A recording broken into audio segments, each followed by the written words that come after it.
হতদরিদ্র দিনমজুরের ভাগ্যে আজও জুটেনি বিপিএল কার্ড। উপরন্তু তার ভাগ্যে সরকারি ঘর বঞ্চনা।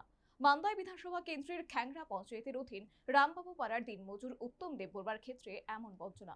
সরকারের সার্বিক বঞ্চনায় হতাশ এই দীনদরিদ্র দিনমজুর।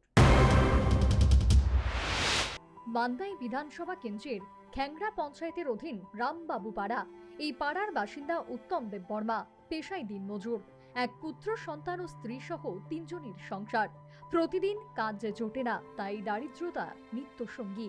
কিন্তু রহস্যজনক কারণে আজ পর্যন্ত এই উত্তম দেববর্মার ভাগ্যে বিপিএল কার্ড জোটেনি। নুন আনতে পান্তা ফুরায়, এক্ষেত্রে তার এপিএল কার্ডটি রীতিমতো বিদ্রুপের শামিল।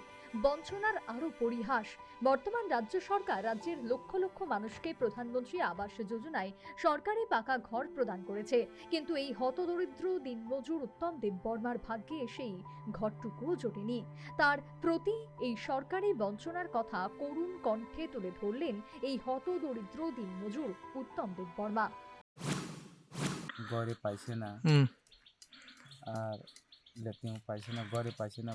ও জলের তুলবার এটা সাপ্লাই জলের এটাও পাইছে না। এই লাগিয়ে আমি চিন্তা হয়েছে, অনেক লোকে তো পাইয়া গেছে,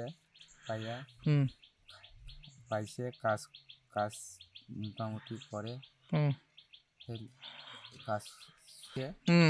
আমি তো কখনো একটাও পাইছে না, এই লাগিয়ে আমি চিন্তা হয়েছে, ভগবানে জানে এরকম কইছিলাম কয়ে থাকছে। আর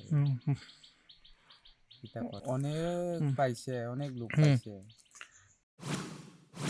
বহুবার সংশ্লিষ্ট কর্তৃপক্ষের দ্বারস্থ হয়েও হত দরিদ্র এই দিনমজুর উত্তম দেববর্মার পরিবারে ভাগ্যের শিকে ছেড়েনি, যার কারণে এই হত দরিদ্রের যেমন বাঁশের নির্মিত ভগ্ন দশাগ্রস্ত ঘরে বসবাস করতে হচ্ছে, তেমনি অর্থাভাবে রেশন থেকে রেশন সামগ্রী পর্যন্ত তুলতে পারছেন না। এ এক চরম দুর্বিষহ জীবন। রাজ্য সরকার তথা সংশ্লিষ্ট দপ্তর কর্তৃপক্ষের উচিত অনতি বিলম্বে এই উত্তম দেববর্মার পরিবারের জন্য একটি বিপিএল কার্ড ব্যবস্থা করা এবং তার প্রধানমন্ত্রী আবাস যোজনার সরকারি ঘর মঞ্জুরি অত্যাবশ্যক। Bureau report, news vanguard.